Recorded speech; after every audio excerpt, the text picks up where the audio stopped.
Times news channel देख रहे आप सभी दर्शकों का बहुत बहुत स्वागत है। मैं हूं रमनदीप कौर।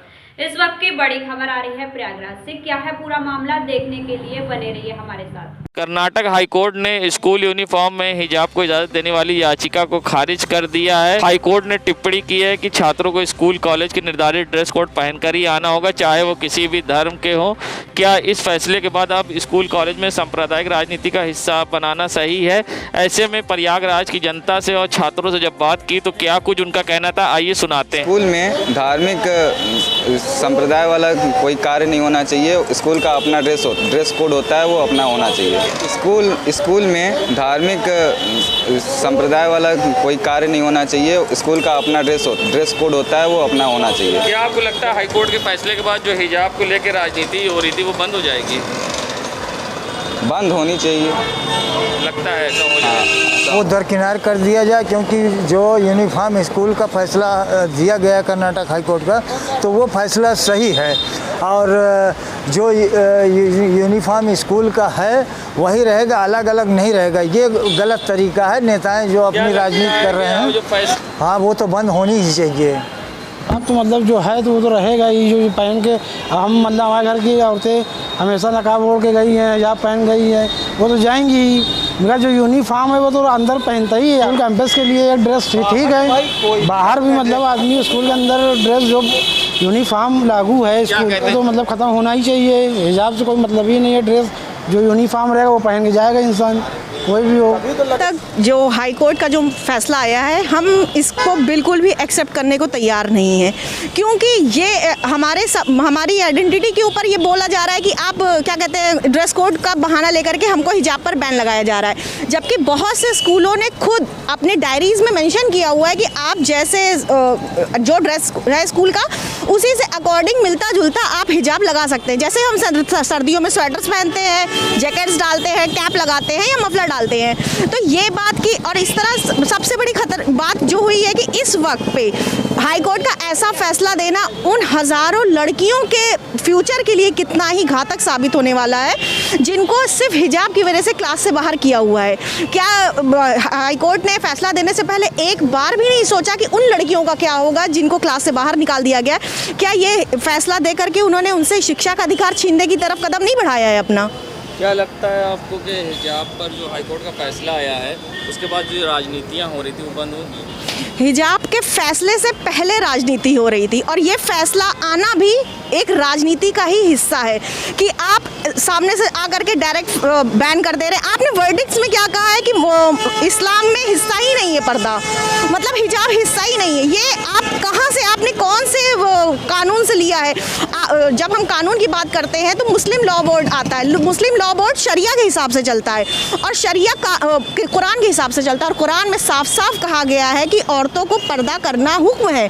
तो जहाँ पे हुक्म है तो वहाँ पे आप चॉइस की बात ला करके, ये इस्लाम में छूट दी गई है कि आप पहन रहे हैं तो सबसे बेस्ट चीज़ है, नहीं पहन रहे हैं तो भी उसके ऊपर आपको, वो अल्लाह और आपके बीच का मामला है। लेकिन कोर्ट, ये किसी भी तरह से कोर्ट के पास ये हक नहीं है कि वो कह दे कि हमारे इस्लाम में ये चीज़ है ही नहीं। ये हमारे इस्लाम में है पर्दा और हम पर्दा करेंगे। ये राजनीति तो इन्होंने जो मुद्दा बनाया है, अभी तक था कि ये यूपी चुनाव के लिए राजनीति का मैदान तय किया जा रहा था, अब उसको घसीट के कहा जा रहा है कि 24 के चुनाव के लिए। हमारा ये मुद्दा आप राजनीति तक जितना भी घसीटना चाहें, लेकिन ये हमारा मुद्दा जो है ये हमारी आइडेंटिटी का मुद्दा है, और उसी पे हमारी जद्दोजहद चल रही है। हमारा नाम सारा अहमद सिद्दीकी है। ड्रेस होना चाहिए, एक यूनिफॉर्म होना चाहिए। जैसे पुलिस विभाग में एक होता है, चाहे जो जात धर्म का हो तो एक होता है, और मिलिट्री में होता है, वैसे स्कूल में होना, तभी तो पता चलेगा हम स्कूल जा रहे हैं। फैसले के बाद जो राजनीति हो रही थी हिजाब को लेकर खत्म हो जाएगी? नहीं, किसी जात धर्म के हिसाब से नहीं चलेगा। कर रहे थे लोग हाँ, आपको लेके, वो क्या लगता है फैसले के बाद खत्म होगी राजनीति? कैसी राजनीति? जो लोग कह रहे थे कि नहीं हिजाब होना चाहिए, कुछ लोग कह रहे थे हिजाब होना नहीं, नहीं, ऐसा नहीं है कि कोई क्या पहन के जा रहा, कोई क्या, ये तो गलत है ना। नेताओं की राजनीति, नेताओं की राजनीति खत्म होनी चाहिए। एक ड्रेस होना चाहिए। और मतलब कि यही कि मतलब स्कूलों में बस मतलब एक ही ड्रेस होना चाहिए, मतलब कि नहीं कि सबके धर्म का सांप्रदायिक अखाड़ा जो बनाया जा रहा था हिजाब के मामले पे लेके दो धर्मों का, वो आपको क्या लगता है उसको दरकिनार अब लोग करेंगे इस फैसले के बाद? हाँ, उसको दरकिनार करना चाहिए, क्योंकि मतलब कि ये गलत है। और जो राजनीति हो रही थी इसको लेकर हाईकोर्ट के फैसले के बाद क्या ख़त्म हो जाएगी? मतलब उसको ख़त्म कर देना चाहिए, क्योंकि इससे हमारे हिंदू और मुस्लिम भाइयों में मतलब कि आपसी विवाद होगा, इसलिए इसको ख़त्म कर देना चाहिए।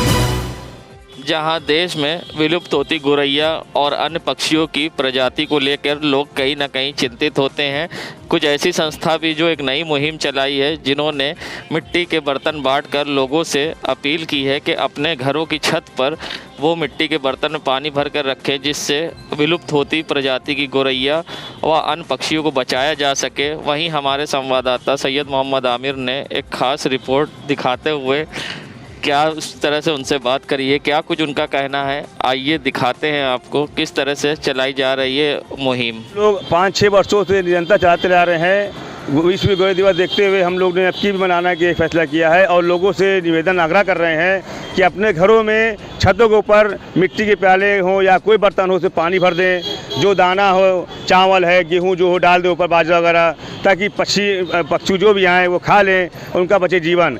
भीषण गर्मी देखते हुए हम लोग ये हर साल प्रोग्राम करते हैं और मिट्टी के बर्तन फ्री बांटते हैं निःशुल्क, और लोगों से निवेदन करते हैं, क्योंकि देखिए अगर चिड़िया लुप्त हो जाएगी, गौरैया वगैरह या पशु लुप्त हो जाएंगे तो पर्यावरण खराब होगा। तो पर्यावरण बचाना हमको है और पशु पक्षी बचाना है, यही लोगों से आग्रह कर रहे हैं। क्या ही कहेंगे कि जो कार्यक्रम हम लोग कर रहे हैं इससे दूसरों को भी प्रेरणा मिले, अपने अपने घर पे छतों पर पानी रखें, चारा रखें और लोगों को भी आग्रह करें, निवेदन करें, प्रार्थना करें कि आप लोग भी ऐसा ही करिए। ये पक्षी अनबोलते हैं, इनकी ज़रूरतों को समझने का इशारा बहुत हमारे लिए है। अपील पैदा की जाए, ये जागरूकता पैदा की जाए कि वो जो हैं अपने घर में एक प्याला रखें और उसमें पानी रखें और जो भी घर का दाना पानी है उसको उनको पिलाएं और दूसरों को भी ये बात बताएं कि ऐसे करने से गौरैया या पक्षी ज़िंदा रहेंगे और जो विलुप्त हो रहे हैं वो उनकी तादाद बढ़ती रहेगी।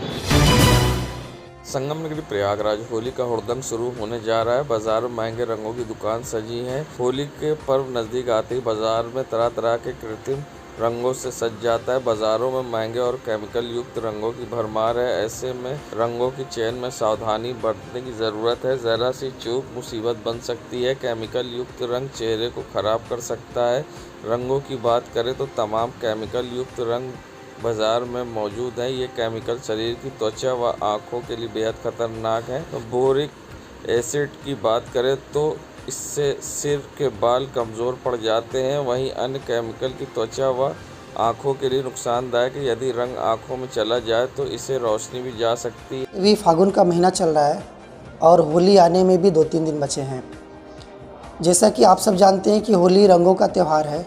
इसमें लोग जमकर गुलाल और रंग से होली खेलते हैं।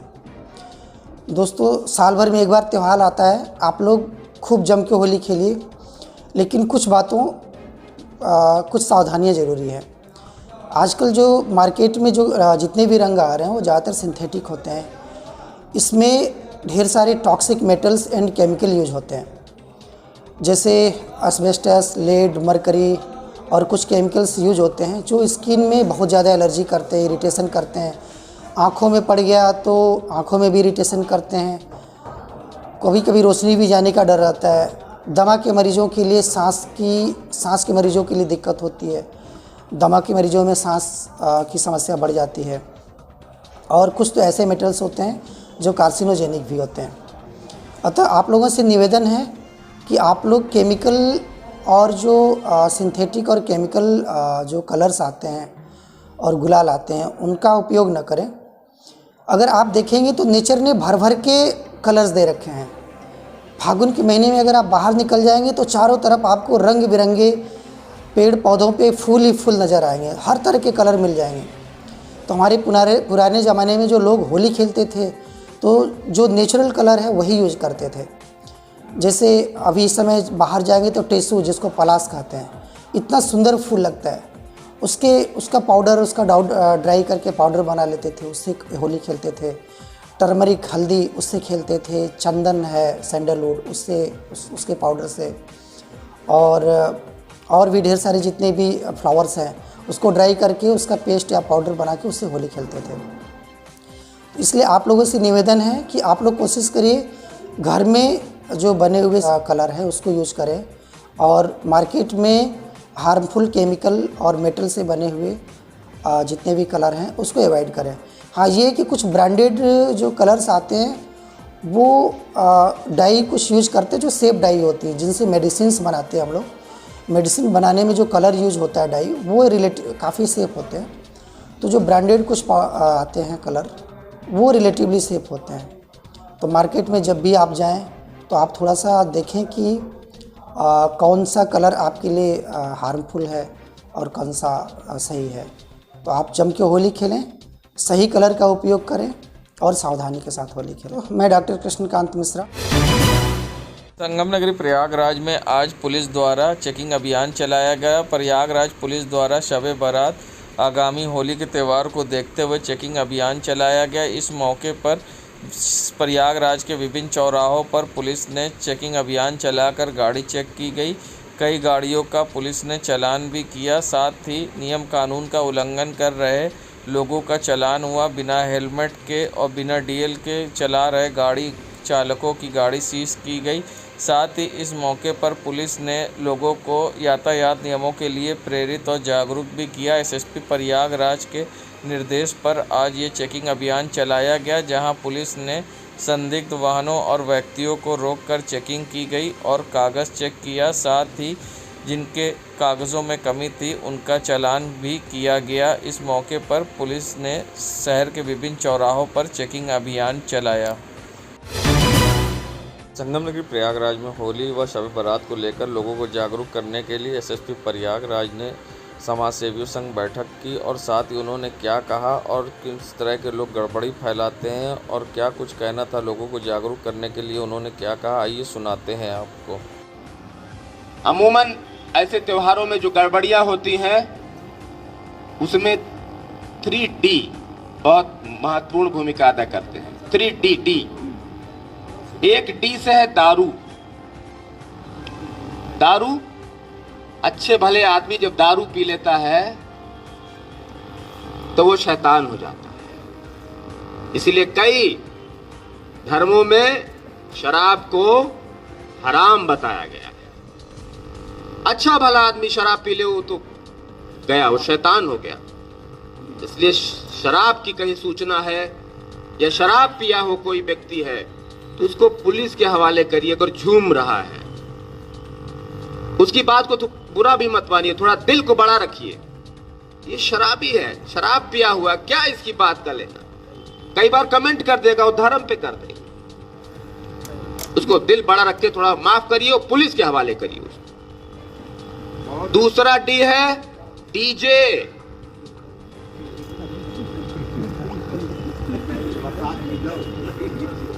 बताइए, धार्मिक आयोजन है लेकिन नए नए गाने, कौन बदनाम हुई कौन क्या, मतलब अब तो हमको नए नए पता नहीं है, जाने क्या क्या गाने बजाते रहते हैं। किसी को बुरा लग रहा है, कोई वहां बैठा हुआ है हार्ट का पेशेंट, इतना तेज बजाएंगे, इतने पर्वत खड़ा कर देते हैं डीजे का, लगता है कि बस अब यही दुनिया खत्म हो गई, हिमालय पर्वत यही चढ़ जाओ, एवरेस्ट फतह हो गया।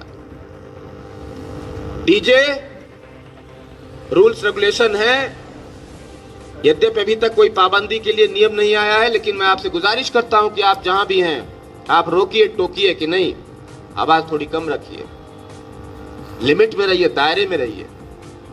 तो डीजे भी बड़ा कारण बन सकता है, बहुत इरिटेशन होती है उससे। तीसरा डी है दबंगई। एक दूसरे से बड़े बनने के चक्कर में हम ही हैं, बस हम तो यहाँ शरीफ लोग हैं। आप निकलिएगा तो लगेगा वो एकदम बुलेट चलाएगा, फट फट फट फट फट फट, उसे पता नहीं क्या पटाखा सेट करता है वो, या खुली गाड़ियों में घूमेगा, बिल्कुल 3 लोग लहरा के चलेंगे। दबंगई की ये सब निशानियां आपको मिलेंगी। दबंगई पे भी हमको लगाम लगानी है। कहीं दबंगई हो रही है सूचना दीजिए, नहीं तो वीडियो बना लीजिए चुपके से, उसको सूचना दी। उस दबंगई को कुचलना होगा, क्योंकि वो दबंगई विष की कली है। वो दबंगई विष की कली है और वो विष की कली कभी बहुत बड़ा विस्फोटक बन सकती है। एकदम दबंगई को कुचलना है, चाहे किसी भी दल का हो, किसी भी बल का हो, किसी भी संगठन का हो। मेरे अंदर 1000 कमियां आप पाएंगे, लेकिन भेदभाव नहीं पाएंगे। मैं सबके लिए बराबर हूं, मेरे लिए पैमाना एक है। हमारा पुलिस वाला भी गलती करेगा तो उसको भी उसी तरह से सजा मिलेगी। इसलिए आप भरोसा रखिएगा। संगम नगरी प्रयागराज के जंक्शन के चौराहे पर नज़ारा है फैलते हुए तिरंगे के खंभे का, जहां पर स्पॉट लाइट लगाई गई है और काफ़ी महीनों से ये बंद पड़ी है, जबकि तिरंगा सूर्यास्त होने के बाद उतार लिया जाता है और या फिर उसको रात के अंधेरे में रोशनी दी जाती है। यहाँ रोशनी देने के लिए लाइट तो लगाई गई मगर बंद पड़ी है, जिससे तिरंगा अंधेरे में फैल रहा है और अपमान हो रहा है।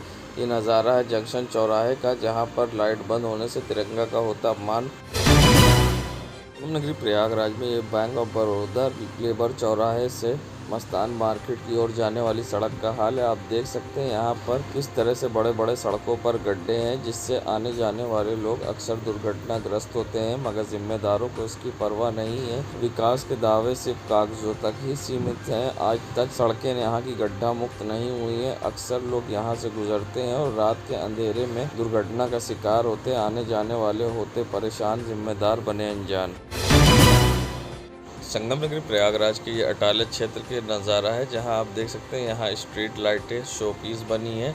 अक्सर प्रयागराज की सड़कों पर दिन के उजाले में स्ट्रीट लाइटें जलती रहती हैं, मगर रात होते ही यहाँ शोपीस हो जाती हैं, जिससे आप देख सकते हैं सबसे बड़ी बात है कि आने जाने वाले लोगों को परेशानी का सामना करना पड़ता है। गली में पूरा अंधेरा रहता है, मगर जिम्मेदारों को इसकी परवाह नहीं है।